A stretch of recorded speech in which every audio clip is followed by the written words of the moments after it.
সংসার সংসার কইরা ববে গো করলি না বন্দেগি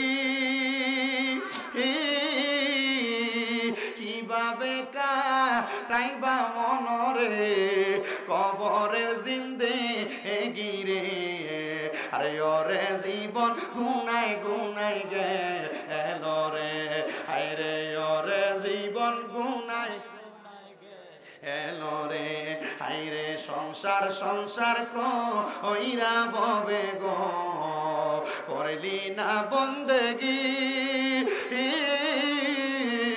আরে কিভাবে কাটাইবা মনরে কবরের জিন্দেগি রে আরে ওরে জীবন গুনাই গুনাই গেলো রে আরে বাড়ির পাশে পুকুর পারে গো বাদলি সুখের ঘর আরে ভাইও নাই তোর বান্ধব নাই রে কে লইবে খবর রে আরে ওরে জীবন গুনাই গুনাই গেলো রে বলেন রে জীবন গুনাই এলো রে হায় রে সংসার সংসার কইরা ববে গো করলি না বন্দেগি আরে কিভাবে কাটাইবা মনরে কবরের জিন্দেগি রে আরে ওরে জীবন গুনাই গুনাই গেলো রে আরে পড়বি পড়বি বলের যুবক নামাজটা পড়লি না অন্ধকারই কবর দেশে রে বান্ধব কেউ পাবি না রে আরে ওরে জীবন গুনাই গুনাই গেলো রে কন্যা ওরে জীবন এলো রে হায় রে ওরে জীবন গুনাই কাছে ওয়াজটা করাম এই আয়াতের ওয়াজটা করার আগে আমি আপনার কাছে একটা কথা বলতে চাই আপনারা কোন বাবারা আমরার আসল বাড়িটার নাম কি বিল্ডিং না কবর কি কি কি কি কি মারহাবা আপনারা কোন কবরে যে ঘরটা বানায় ওই ঘরটার ভিতরে ইট মশলা দিয়া টাইলস করে কত সুন্দর করে বানায় বানায় না তাইলে মাটি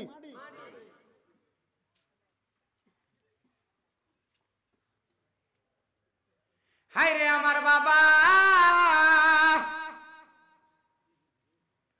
এ যুবক ভাই এ মুরব্বী বাবা এ সুবিদপুর এলাকার পর্দার অন্তরালের মা ওই কবরে যে যাইবা কবরে যাওয়ার আগে তোমার রুহুটা তোমার এই দেহ খাঁচার ভিতর থেকে যখন বাহির করার জন্য রুহুটা নেওয়ার জন্য একটা ফেরেশতা আইবো যেই ফেরেশতার নাম হলো মালাকুল মাউত কথা কোন ওই আজরাইল যখন সামনে আসবে আমারে উস্তাদ কয় ওই আজরাইল এত ভয়ঙ্কর এত ভয়ঙ্কর অনেক মানুষ ওই আজরাইলের ভয়ঙ্কর চেহারা দেইখা বিছনার মধ্যে ডরে প্রস্রাব পায়খানা কইরা দেয় অনেক মানুষ মারা যাওয়ার পর মানুষ দেখে জিহ্বায় কামড় দিয়া মারা যায় কথা কোন ঠিক কিনা এ বাবা অনেক মানুষরা দেখা যায় চোখটি উল্টে দেয় ও মুসলমানের দল কিন্তু যখন আপনি মারা যান মারা যাওয়ার পর আর আমারে কইতো না যে স্বামী রে যা কই বললাস কথা কয় না রে আপনি যখন মারা যাবেন রে মুসলমান যে স্ত্রীর সাথে আপনি আপনার মধুর মিলনের সময় খাটের মধ্যে আপনি রাত্রি যাপন করে করে কাটাইছেন ওই বউটারে যদি বলা হয় রাত্রবেলায় বউটা তুমি তোমার স্বামীটার লাশটা পাহারা দাও, তবু ভালো লাগে?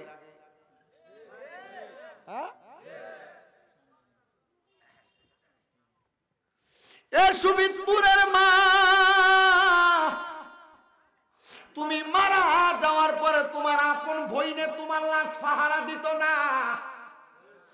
এ আমার সুবিদপুরের বাবা, তুমি মারা যাওয়ার পর তোমার আপন বউয়ে তোমার লাশ পাহারা দিত না, কইব লাশের লগে থাকতে আমার ডর লাগে।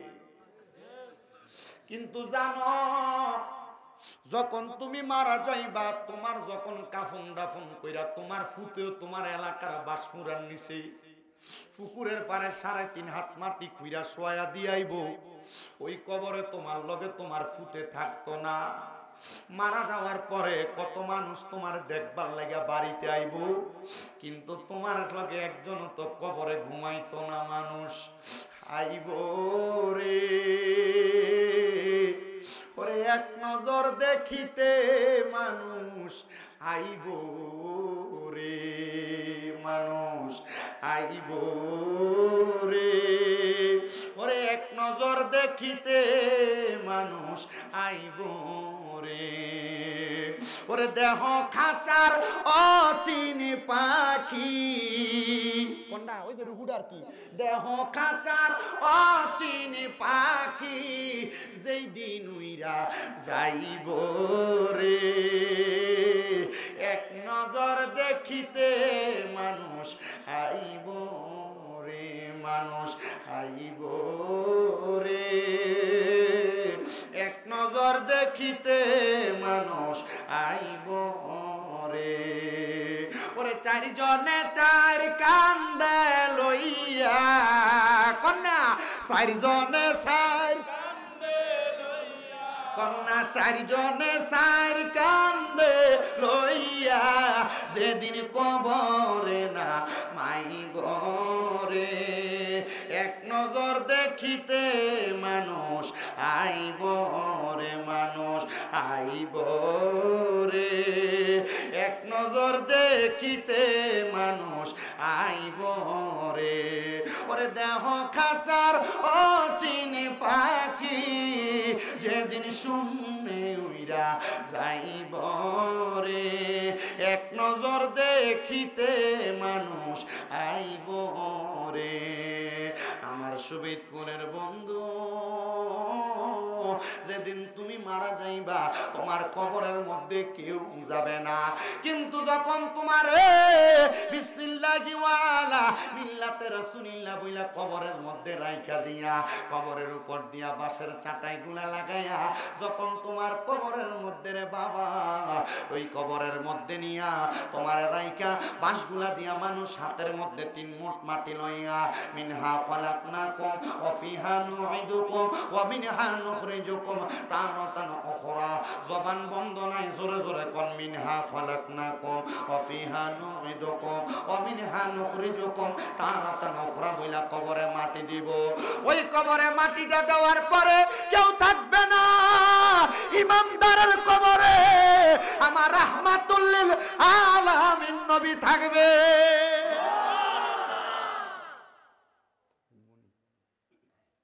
নবী থাকবনি আর কবরে? আপনি তো দুনিয়া দুনিয়া করে কাটাইলেন সব, আপনি তো আপনার পরিবারের মায়ায় কাটাইলেন সব।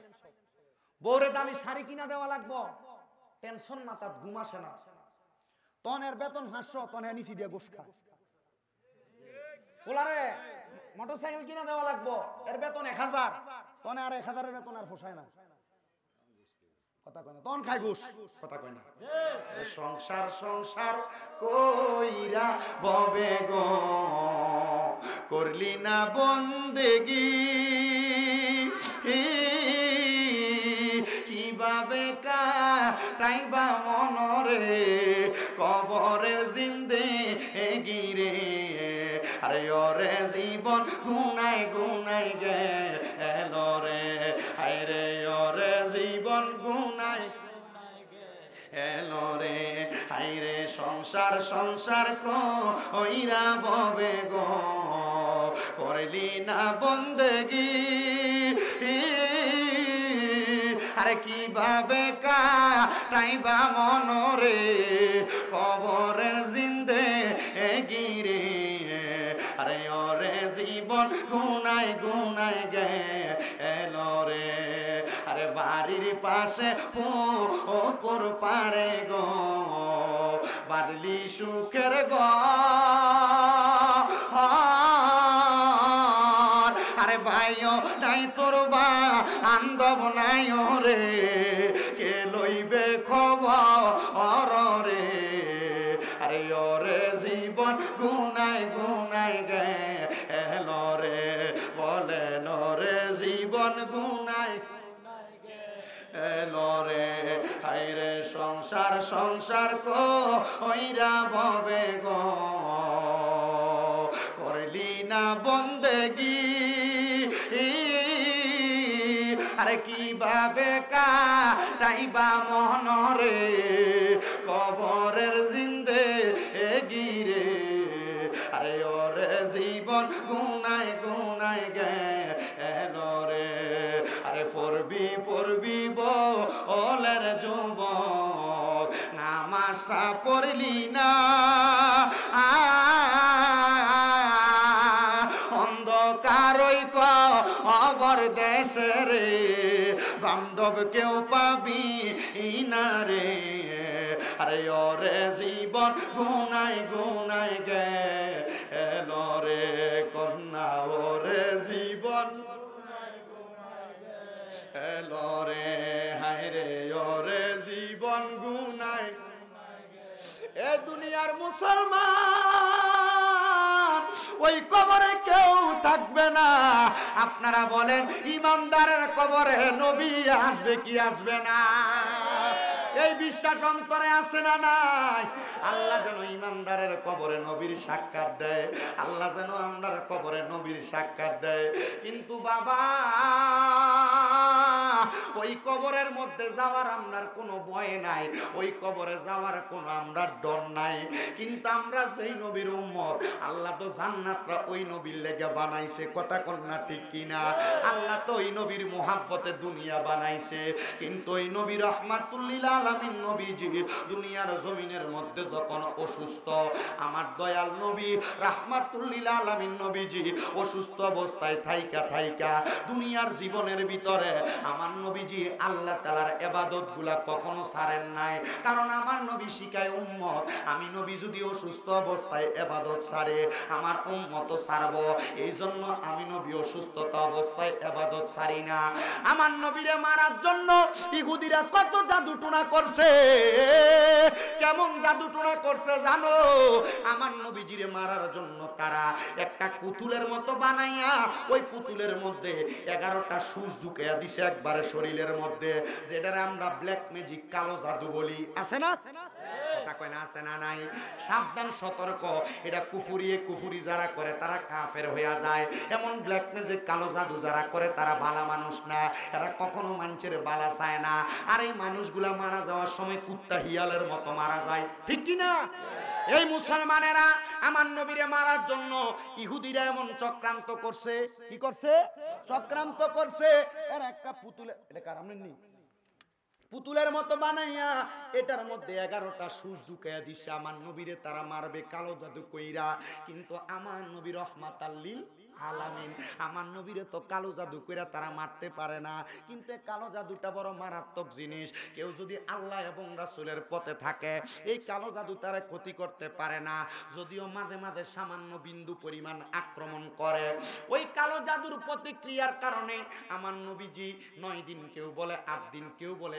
11 দিন পর্যন্ত অসুস্থ ছিল কয়দিন 11 দিন পর্যন্ত আমার নবী অসুস্থ ছিল অসুস্থ অবস্থায় থাইকা আমার দয়াল নবী মসজিদের নববীর মধ্যে পাশে আমার নবীর হুজরা মুবারক আমার নবীজি অসুস্থ অবস্থায় থাইকা আমার নবীর কলিজার টুকরা স্ত্রী আম্মাজান হযরতে আয়েশা সিদ্দিকা রাদিয়াল্লাহু তাআলা আনহা এই বউদারে আমার নবী বেশি ভালোবাসতেন কি লাগা বাসতেন জানেননি আমার নবী আদর করে মা আয়েশারে মাঝে মাঝে হুমায়রা কইয়া ডাকতো মানে লাল সুন্দরী সুবহানাল্লাহ বউরে আদর করে মাঝে মাঝে সুন্দর নাম ডাক এটা নবীর সুন্নত নবী আমার আম্মা জান আয়েশা সিদ্দিকার ঘরে অসুস্থতা থেকে মুক্তি পাইছে। আমার নবী অসুস্থতা থেকে মুক্ত পাওয়ার আগে আমার নবী কয় আয়েশা আমার ঘর মুবারকের জানালা মুবারকটা একটু খুইলা দাও। আম্মা জান আয়েশা আমার নবীদের সামনে দিয়া জানালাটা খুইলা দিছে। নবী আমার তাকিয়া দেখে মসজিদে নববীর ভিতরে হযরত আবু বকর সিদ্দিকের ইমামতিতে সব সাহাবায়ে কেরাম একসাথে নামাজ আদায় করতেছে। আমার দয়াল নবীজি চোখ মুবারক দিয়া পানিগুলা টপ টপ করে ছাইরা দিছে। মা আয়েশা কই নবী গো ইয়া রাসূলুল্লাহ নবী গো আপনি দি কান্দেন গো নবী কান্দেন। আমার নবী কই আয়েশা জানোনি আমি কেন কান্দি? আমি নবী তো এইটাই চাইছিলাম আমি নবী যখন দুনিয়াতে থাকবো না আমার সাহাবায়ে কেরাম একই জামাতে একই ইমামতিতে আমার সাহাবায়ে কেরাম এই মসজিদের নববীতে নামাজ আদায় করবে। আমার নবী এই কথা বললাম নামাজের জন্য যখন সময় আমার নবী নিজে নবীর হুজরা মুবারকের মধ্যে নামাজটা আদায় কইরা এবার আমার নবী আম্মা জান আয়েশা সিদ্দিকার সামনে নবীজির কলিজার টুকরা কন্যা হযরত খাতুনে জান্নাত ফাতেমারে ডাক দিছে, ফাতেমা আয় গো মা আয়, আমি নবীর ঘর মোবারকে আয়। নবীজির মদিনা শরীফের ঘর মোবারক থাইকা মা ফাতেমার বাড়িতে যদি হাইটা যাওয়া হয় বর্তমান সময়ে সর্বনিম্ন 7-8 মিনিট লাগে। যারা গেছেন আপনারা জানেন মদিনা শরীফ থেকে বাইর হইয়া 310 নম্বর গেট দিয়ে ডাইন দিকে হাঁটলে কোবা মসজিদের রাস্তা, এই রাস্তা দিয়ে হাঁটতে হাঁটতে হাতের ডাইন পাশে একটু হাইটা গেলে মা ফাতেমার বাড়িটা। সৌদি সরকার বাড়িটারে এখন কত সুন্দর করে ব্রিকেট দিয়া রাখছে। আমি ওই জায়গায় দাঁড়ায়া দাঁড়ায়া মা ফাতেমার বাড়ির ডকুমেন্টারি তৈরি করে আমার শামীম রাজা ওয়াজ ইউটিউব চ্যানেলে ছাইরা রাখছি। আমি জানি এই ঘরটা একটা সময় থাকবে না, কারণ কি জানো অনেক মানুষই আছে আহলে বায়াতের দুশমন, আহলে বায়াতের পছন্দ করে না। আস্তে আস্তে করে নবীর বংশের ঘরটারে তারা ধুলিস্যাৎ করে দেওয়ার চেষ্টা করবে। ও বন্ধু নবীর একজন কলিজার টুকরা সাহাবী যাইয়া মা ফাতেমারে ডাক দিয়া নবীদের কাছে আনছে। আমার নবী ডাক দিয়া কয় ফাতেমা তুমি আবার আমার সকল সাহাবায়ে কেরামরে খবর লাগাও। নবীজির সব সাহাবায়ে কেরাম খবর পাইয়া আমার দয়াল নবীজির দরবারের সামনে দাঁড়ায়া রইছে। ডাক দিয়া কয় নবী গো নবী গো নবী গো আপনি নবী আমরারে খবর পাঠাইছেন এই সময় কেন? আমার নবী রহমতের নবীজি গোসল মুবারক শেষ করছেন যেই দিনটারে বলা হয় আখিরি সাহার সোমবার। আমার নবীজি ওই সোমবার আখিরি সাহার সোমবার ওই দিন গোসলটা কইরা নবী আমার সব সাহাবায়ে কেরামরে কয় আমার সাহাবায়ে কেরাম আমি নবীজি তোমাদের কাছে আমার দায়িত্বগুলা পালন করতে পেরেছি কিনা আমি বলতেছি না তোমাদেরকে, তবে মনে রাখবা আমার কাছে যদি কেউ কোনো জিনিস পাওনা থাইকা থাকো আমি দয়াল নবী তোমাদের কাছে মাপ চাইতেছে, পারলে তোমরা আমি দয়াল নবীরে ক্ষমার সুন্দর দৃষ্টিতে দেখবা। আরে নবী তো মাপ চাওয়ার মানুষ না রে, নবী তো মাপ চাওয়ার ব্যক্তি না। আমার নবী উম্মতের শিখিয়ে দেয় দুনিয়াতে কেমনে চললি, দুনিয়ায় তোর চলার পথে, দুনিয়ার তোর হাঁটার পথে, দুনিয়ার তোর ব্যবসা বাণিজ্যের পথে কার সঙ্গে চললি, তোর সাথে চলাফেরার পথে কারোর সাথে কোনো অন্যায় লেনদেনে থাকার কারণে তোমরা মরার আগে তারার কাছ থেকে ক্ষমা প্রার্থনা করবা। কেন গো নবী কেন? বলে যদি তোমরা ক্ষমা প্রার্থনা না করো দুনিয়ার সব আল্লাহ মাফ করব। হাক কলিবা বান্দার মনে কষ্ট দিলে, বান্দার হক নষ্ট করলে, বান্দার সঙ্গে বেয়াদবি করলে আমার আল্লাহ এই হক কোনোদিন মাফ করবে না। কথা কন্যা ঠিক কিনা? আর আপনার বেটারা ভাইয়ের সম্পদ ভাই দখল করে খায়।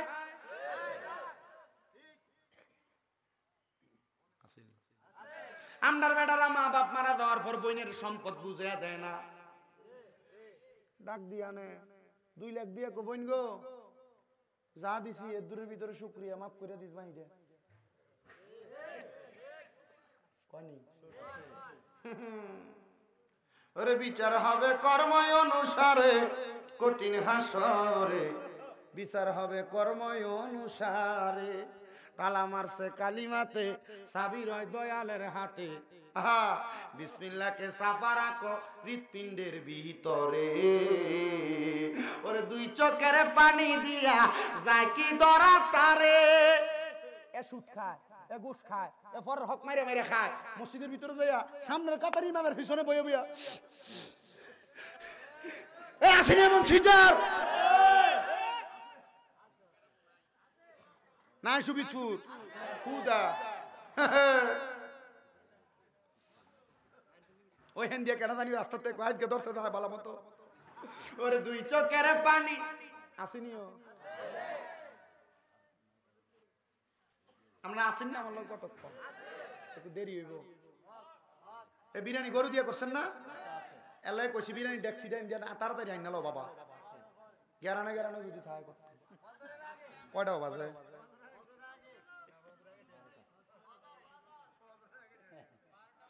ও মা গো আচ্ছা যতক্ষণ হয়েছে বাবু আমি আমার ওয়াজ কারণে তারা টিয়ে দিয়ে আনছে আসেননি ইনশাল্লাহ ওরে দুই চোখের পানি দিয়া যায় কি ধরা তারে সাথে সাথে মন মহাজন কি না করতে পারে চলো মুর্শিদের দরবারে টিয়া খাইবা ওজনে কম দিবা মসজিদে যাইয়া হুতুত করে কানবা সাবাতটা ছড়াইবো কবরে গেল আল্লাহ আবার আপনার এই সুৎকুটিরে ধরে নিয়ে মসজিদের সভাপতি বানান আপনার এটি ধরে নিয়ে মসজিদের সেক্রেটারি বানান আপনার এটি ধরে নিয়ে এলাকার হদ্দারের মাতাব্বর বানান এই কথা কয় না রে দেখবেন আবার সুবিদপুরের দোয়ানে বইয়া বইয়া এডি লম্বা লম্বা কথা কয় আসেনি রব্বাই মাথা উঁচা করে না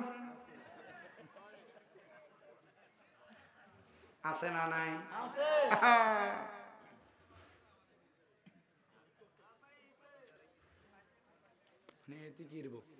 চিন্তা করছেন আইজে আপনার দুই ভাই অসুবিধা নেই কোনো কইলে আমি শেষ করি এলাম আমার মূল সময় শেষ মূল সময় 10টার তুন 12টা শেষ আরো অন যেটা দিছে অনকালার তুন যত মিনিট হবেন প্রতি মিনিট বোনাস টকটাই মারহাবা আরো জোরে মারহাবা একটু দূরে শরীফ বলেন আল্লাহুম্মা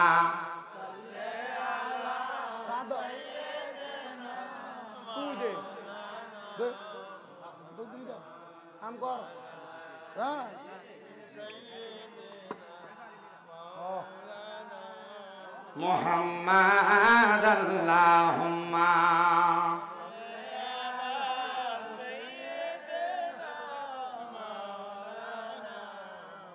ওয়া আলা আলি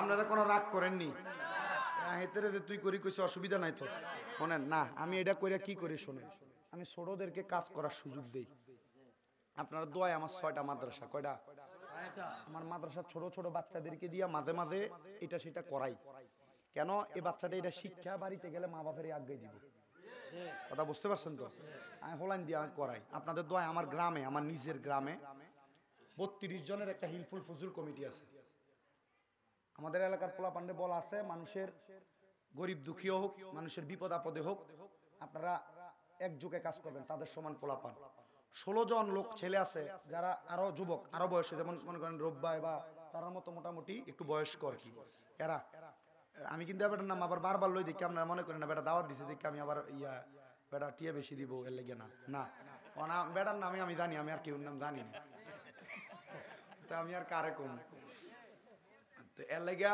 ছোট ছোট পোলা পান্ডে দিয়া মানে বাচ্চাদেরকে দিয়া মাঝে মাঝে নিজের কাজটা নিজে করতে দিবেন নি অনকালার বেরিয়ে তো হোয়াই গে এদের হোলানের কিছু করতে দিত চা না ঠিক নি এর হরে তো ওই হোলাইটা যখন বড় হয় তখন আর নিজে আর কোনো কিছু করে না এতে এতের মতো ঘুমায় খায় আর ঘুরে ফ্যান একারে বাথরুমে হালাই দিয়ে জাগা এটার আম্মাদন লাগে আবার রোগ এটা আমার এটা আবার আর আমার ফরনের লুঙ্গি অন আর আম্মাদ হ্যাঁ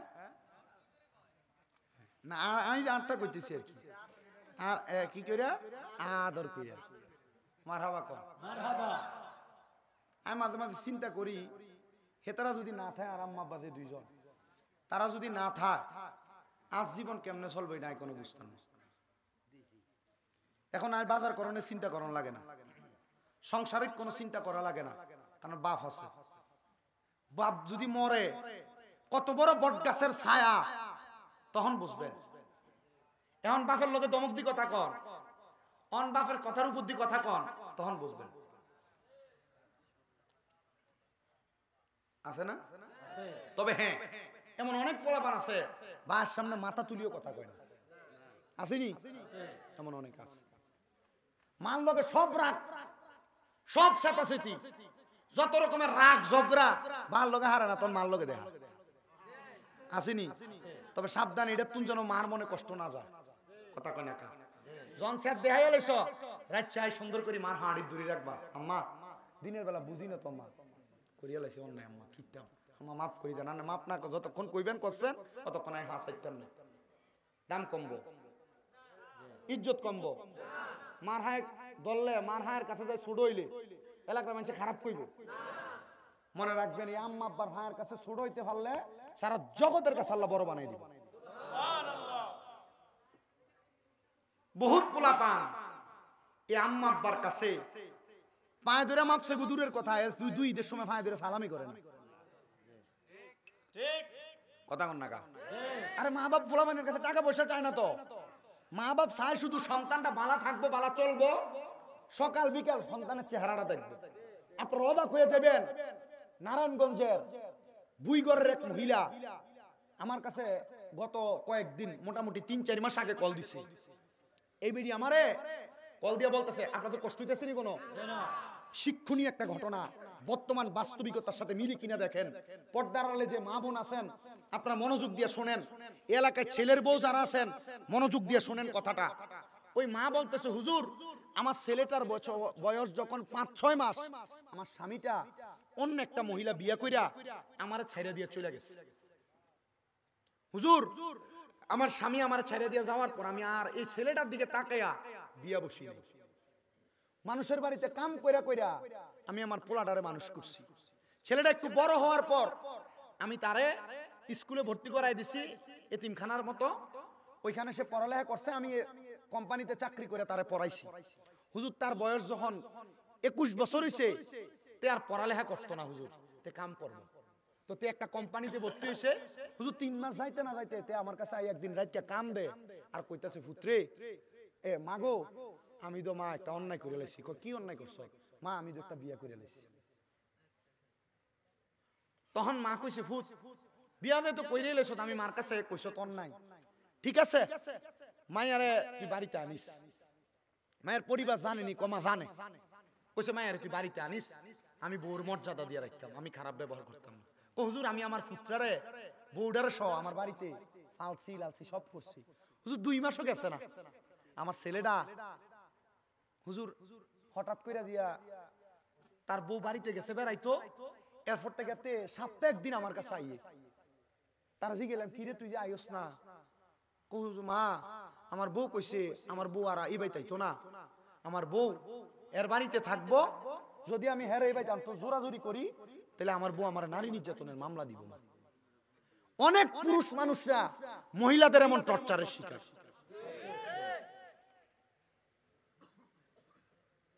কথা কন হুজুর এক সপ্তাহ আসতো হুজুর, কয়েকদিন পরে এই ফোলাটা আর বাড়ি তো আইয়া না হুজুর। আমি তার একদিন বাজারে দেখা আমি তার পিছন দিয়ে ডাক দিছি পুত্রে, তে আমার দিকে চাইছে হুজুর, তার ফুতে বউটা তার সামনে আসিল, পিছন দিকে ফিরা চোখটা ঘোরান দনে হুজুর, তে আমার দিকে না চাইয়া তার বউর লোকে চলে গেছে হুজুর। হুজুর একটু পরে তে বাড়িতে আমার ফায়ে ধরে কাঁদতাছে, মা আমার বউ আমার এরপরে কইছে যদি আমি আপনার কাছেও আই তাহলে আমার বউ আমার মামলাটা দিয়ে দিবে। হুজুর আমি এয়ারপোর্ট থেকে আমার ফুতেরে কইছি পুত্রে আমি তো তোর কামাই খাইতাম চাইছি না, তুই আমার কাছে চললা, আমি মার বাড়ি থাকিস, বাহিরে বাইরে থাকিস না, শ্বশুর বাড়ি থাকলে দাম কমে জাগা, শ্বশুর বাড়ি থাকিস না, তুই আমার বাড়িতে থাক, আমি কামাই করে আমার কামাইয়ের অর্ধেকও তোরে দাম, তুই আমার খাওয়াইস না, আমি আমারটা দিয়ে খামু। ফুত আমার মনটা চায় তোরে সকালে একবার রাইতে একবার দেখলে আমি মার কলজাটা ঠান্ডা হইব। ওই মহিলাটা কান্না কইরা দিছে। আমি কইলাম আসলে তো একটা মা বাপ সন্তানের কাছে এর থেকে বেশি কিছু চায় না, কি করবেন এটার আর কষ্ট দিবেন? বউ আপনি কামের থেকে আনার পরে দুই একটা কথা কানে কানে কইছে আর আপনি বাপ মারে ধমক দিয়ে লাইছেন, এই জীবনটা দিয়ে কোনো লাভ নাই, এই জীবনটা দিয়ে কোনো লাভ নাই। আপনার বউ মরে গেলে আপনার বউ পাইবেন, কিন্তু এই মা বাপের মতো রত্নটা যদি মরে যায় আর পাইতেন না, আর পাইবেন না আপনি কোথাও কোনোদিন। আপনার কাছে ওয়াজ কষ্টের মনে হইতাছে, হাসির মনে হইতাছে, আপনার কাছে অবাস্তব মনে হইতাছে? আপনারা যারা এখানে বিয়া করেন নাই যুবক ভাইয়েরা, আপনার কাছে এটা একবার হাসি তামাশার কথা মনে হইতাছে, কিন্তু আপনি তাকে দেখেন এই বাংলাদেশের প্রত্যেকটা পরিবারের প্রত্যেকটা গ্রামে গ্রামে বেশিরভাগ ছেলের বউদের টর্চারের শিকার হয়ে বহুত ছেলেরা মা বাবার সাথে অন্যায় আচরণ করে।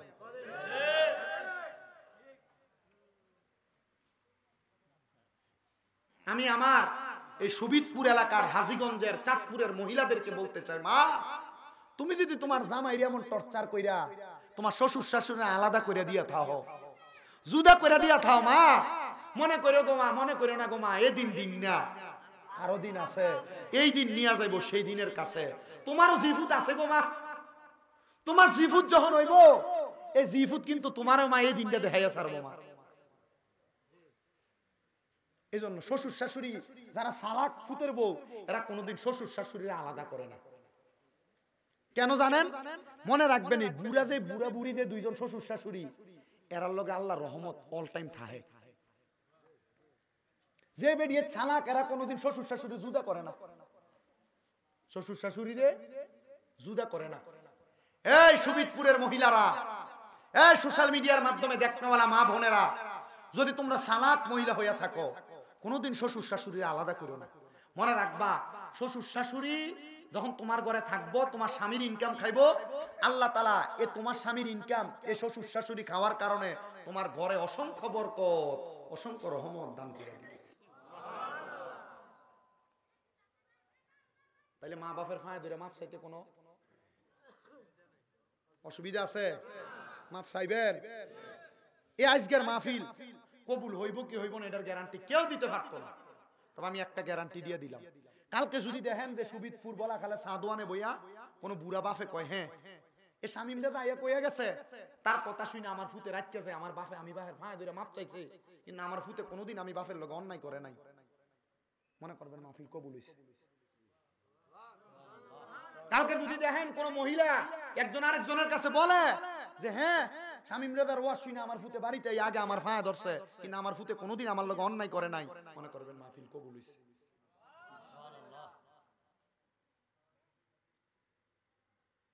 আপনার কষ্ট হইতাছে? মাপ চাওয়ার দরকার আছে না?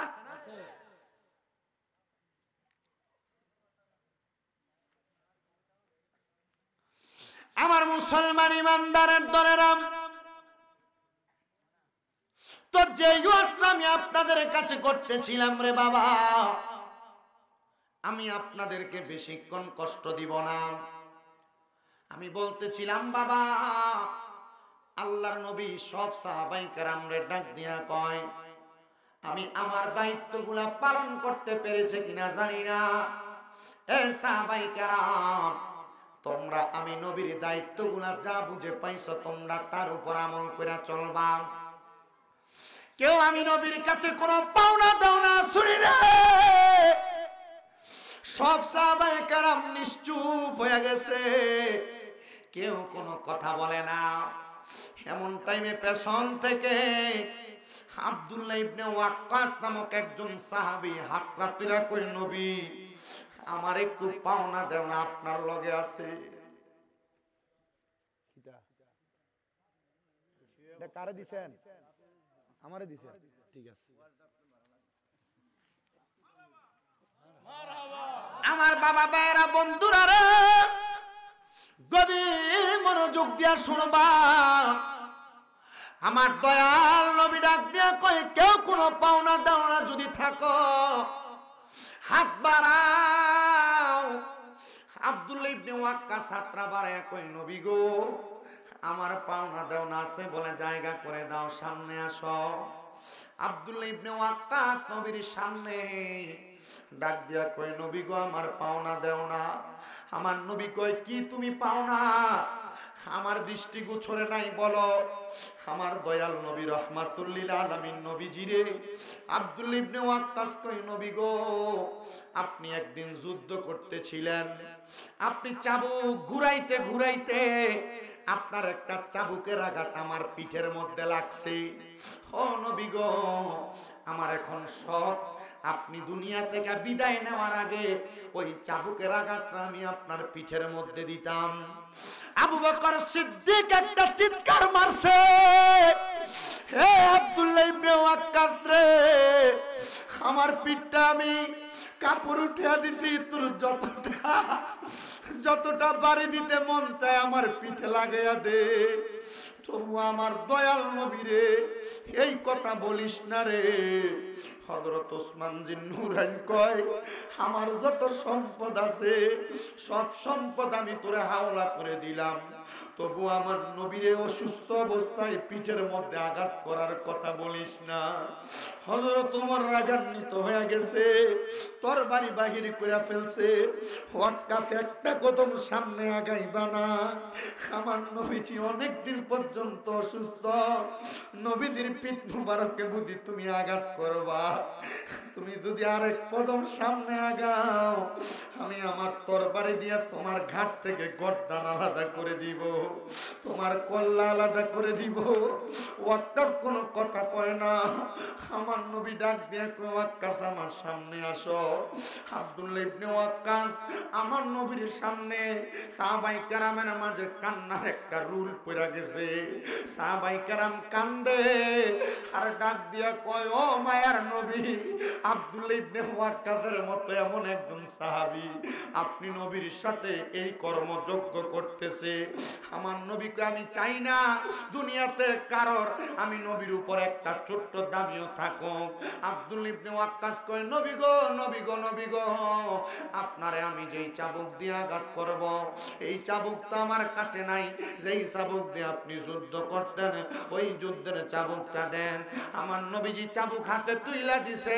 আব্দুল্লাহ ইবনে ওয়াক্কাস কয়, ইয়া রাসূলুল্লাহ, নবী গো, আমি আপনার পিঠের মধ্যে আঘাত করব।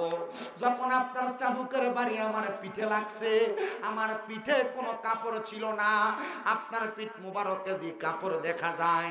আমার নবীজি আব্দুল্লাহ ইবনে ওয়াক্কাসরে পাশে নিয়া নবীজির পিঠ মুবারকের কাপড়টা সরায়া দিছে। আব্দুল্লাহ ইবনে ওয়াক্কাস হাতের চাবুকটা ফালাইয়া দিয়া একটা দৌড় দিয়া যায় আমার নবীজির কাপড় মুবারক সরানো, পিঠের মধ্যে ঘাড় মুবারকের মধ্যে মোহরে নবুয়তের একটা চিহ্ন ছিল, যেটা আমার আল্লাহর পক্ষ থেকে দেওয়া। আব্দুল্লাহ ইবনে ওয়াক্কাস যাইয়া আমার নবীর পিঠের মধ্যে যাইয়া চুমা দেওয়া শুরু করছে। আপনি কি মনে করছেন নবীর সাহাবী নবীরে মারবে, নবীর সাহাবী নবীরে আঘাত করবে? না না না। হযরত আব্দুল্লাহ ইবনে ওয়াক্কাস কয়, নবী গো, আমি আপনারে মারার জন্য বলি নাই, আমার জীবনে বড় একটা শখ ছিল আপনি নবীর পিঠ মুবারকের মোহরে নবুয়তের মধ্যে আমি একটা চুম্বন করব। ও মায়ার নবী, ও দয়ার নবী গো, ও দয়ার নবী, মায়ার নবী, আমি আজকে আমার মনের আশাটা পূরণ করলাম, আমার মনের মধ্যে আর কোনো খারাপই হচ্ছিল না। এবার আপনারা বলেন, নবীর সাহাবায়ে কেরাম যদি আমার নবীর এত ভালোবাসা মোহাব্বত কইরা তাদের জীবনটা আমার নবীজির প্রেমে বিলিয়ে দেয়, আমরা শোভিতপুরের মানুষ আমার নবীর প্রেমে আমাদের জীবন যৌবন কাটিয়ে দিতে চাই কি চাই না? আমার দেহ মনে বলে নবী নবী, আমার দেহ মনে বলে নবী নবী, আমার দুই নয়নে ভাসে ছবি, আমার দুই নয়নে ভাসে ছবি, আমার দেহ মনে বলে নবী নবী, আমার দেহ মনে এই নবী। ইয়া রাসূলুল্লাহ, ইয়া হাবিবাল্লাহ, ইয়া রাসূলুল্লাহ, ইয়া হাবিবাল্লাহ। এই ইয়া রাসূলুল্লাহ বলতে কষ্ট হয় নাকি? ওই মৌলবীর মতো আবার ফালতু টালতু কয়নি কোন আমরা এলাকা? ইয়া রাসূলুল্লাহ বললে লাভ আছে না নাই? হাত তোলেন। ইয়া রাসূলুল্লাহ বলতে কার কার ভাল লাগে? দুইটা হাতকে নবীর রঙের পতাকা বানানোর কর। ইয়া রাসূলুল্লাহ, ইয়া হাবিবাল্লাহ, ইয়া রাসূলুল্লাহ। মাগরিবের ফরের মতো লাগতেছে, মাগরিবের ফর। তাই আপনি আল্লাহর নূর নবী হায়রে আপনি আল্লাহর নূর নবী আমার দেহ মনে বলে আরেকবার হাতটা লাড়া দেন কোন ইয়া রাসূলুল্লাহ ইয়া হাবিবাল্লাহ ইয়া রাসূলুল্লাহ আপনি আল্লাহর নূর নবী আমার দেহ মনে বলে নবী নবী আমার দেহ মনে বলে নবী নবী আমার দুই নয়নে বাসে ছবি আমার দুই নয়নে বাসে ছবি আমার দেহ মনে বলে নবী আমার দেহ মনে আপনি আল্লাহর প্যারা নবী আপনার জন্য বানাইলো সবই আপনি আল্লাহর প্যারা নবী আপনার জন্য বানাইলো সবই তাই তো ভালোবাসি নবী জীবনের সবই হায়রে তাই তো ভালোবাসি নবী দিয়ে জীবনের সবই আমার দেহ মনে বলে নবী নবী আমার দেহ মনে নবী নবী আমার দুই নয়নে বাসে ছবি আমার দুই নয়নে বাসে ছবি আমার দেহ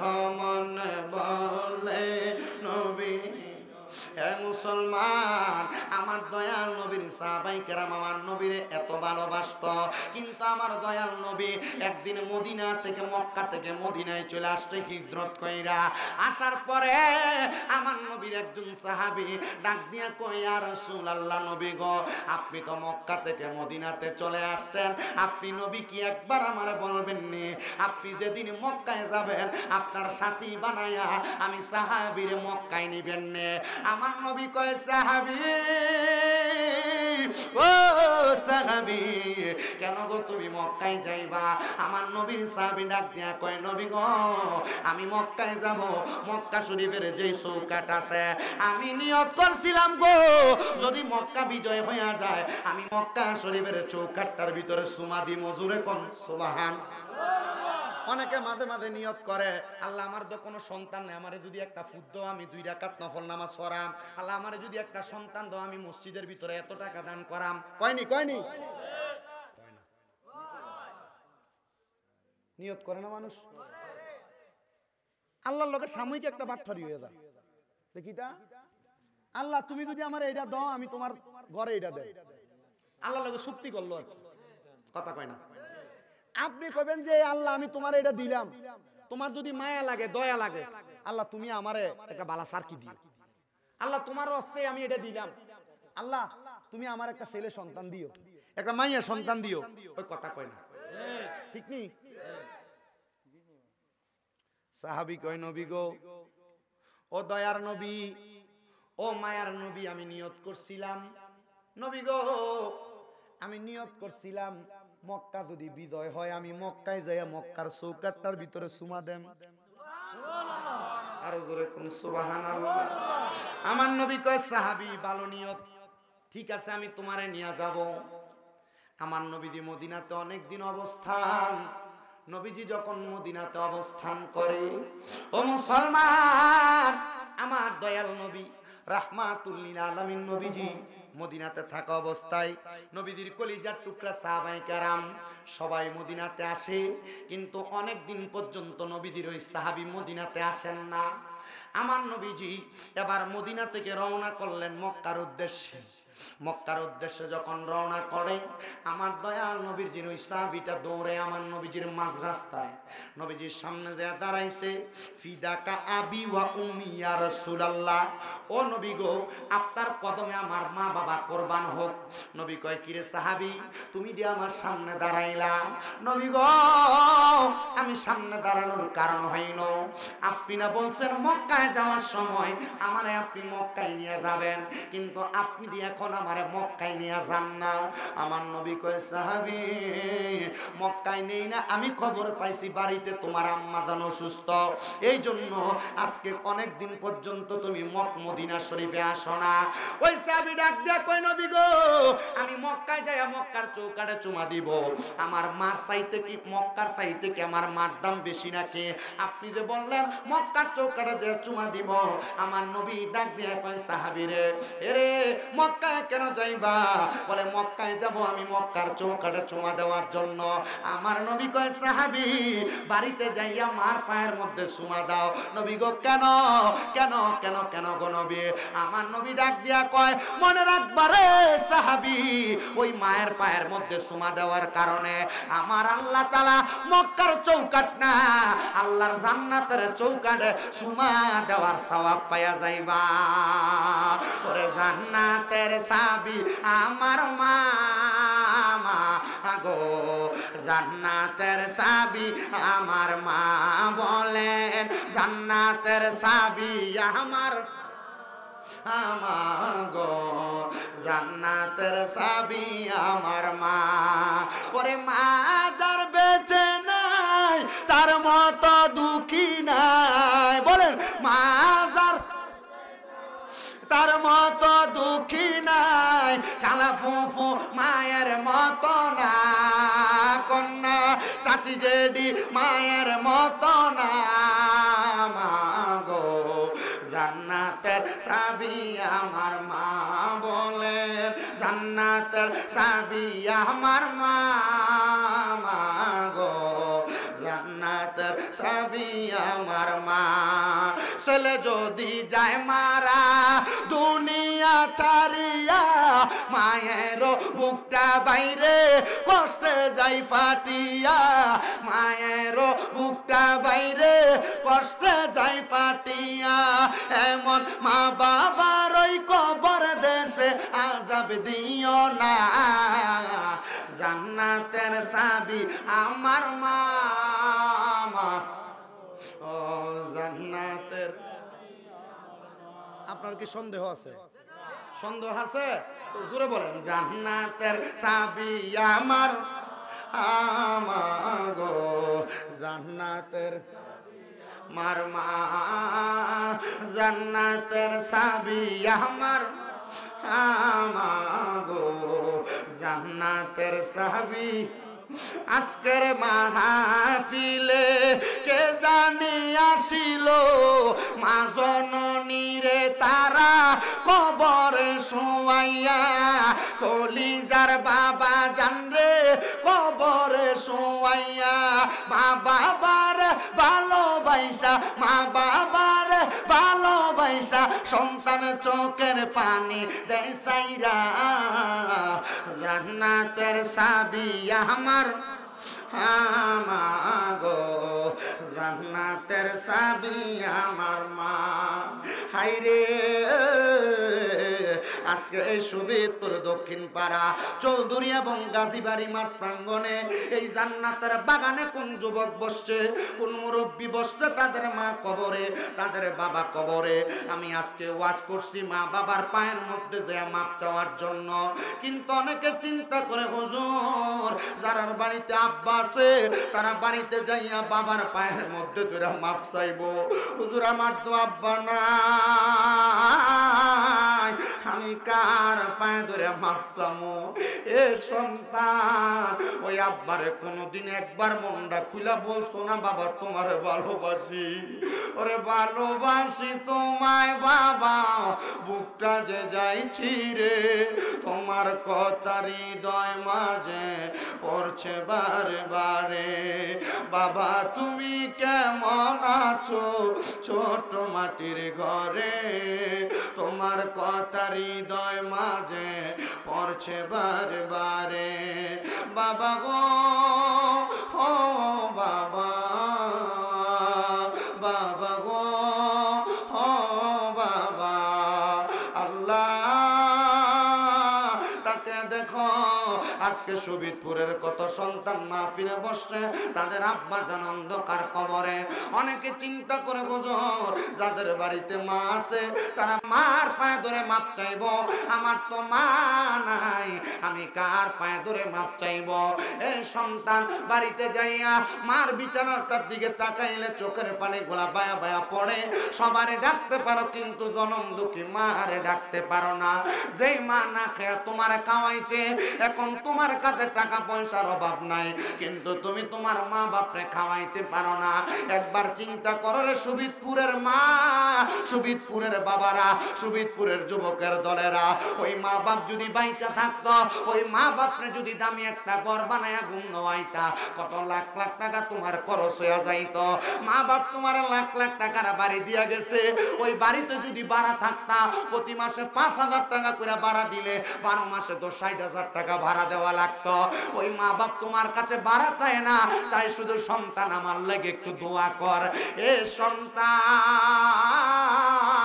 ওই আম্মা আব্বা অন্ধকার কবরে, একবার চিন্তা করে দেখো, ওই মা বাপরে যদি তুমি প্রতিদিন প্রতি মাসে মাসে 1,000 টাকার ফল কিনা খাওয়াইতা, প্রতি বছরে তুমি তোমার মা বাপরে 12-13,000 টাকার ফল কিনা খাওয়ানো লাগতো। আম্মা আব্বা যদি বাইচা থাকতো, আব্বারে যদি 1,000 টাকা করে হাত খরচ দিতা, 12 মাসে 12,000 টাকা হাত খরচ দেওয়া লাগতো। ওই মা কবরে দিতে পারো না, আব্বা কবরে দিতে পারো না, আব্বা আম্মা থাকলে দিতা, একটা সন্তান নিয়ে হাতটা বাড়াইবা। হুজুর আমার মা কবরে, আব্বা কবরে কেমন আছে জানি না, আগামী বছরে মাহফিলের প্যান্ডেলটা করতে যেই টাকা লাগে, আমার মারে আমি ভালোবাসা, আমার বাপরে আমি ভালোবাসা, আগামী বছর প্যান্ডেলের খরচটা আমি ফুতে একা দান করবো। হুজুর দোয়া করাবেন আল্লাহ যেন আমার মা বাবার কবরে জান্নাতের একটা এমন সামিয়ানার ব্যবস্থা করে দেয়। কত না মারা তো গালো বিজলো গুয়ে মুতে, সন্তানরে শুকনায় রাখিয়া মা ঘুমায় বিজাতে। আরে অসুখ হইলে দেখতাম চায়া, আমরার মায়ের রয়েছে বিছানায় বয়ারে, বলে আমায় আল্লাহ দাও গলয়া, সন্তানের নিও না, দুঃখের দরদি আমার জনম দুঃখী মা, গর্ভধারিণী মা, জনম দুঃখিনী মা, দুঃখের দরদি আমার জনম দুঃখী মা। আসুনি একটা মায়ের ছেলে হাত বাড়াইবা, হুজুর আগামী বছর প্যান্ডেলটা আমি টাকা দিয়ে কইরা দিমু, হুজুর আগামী বছর মাইকটা আনতে যেই টাকাটা লাগে আমি একা দান কইরা দিমু। আসেননি একটা ছেলে শুধু হাত বাড়াইবে না আগামী বছরের জন্য? প্যান্ডেল করতে কত লাগে?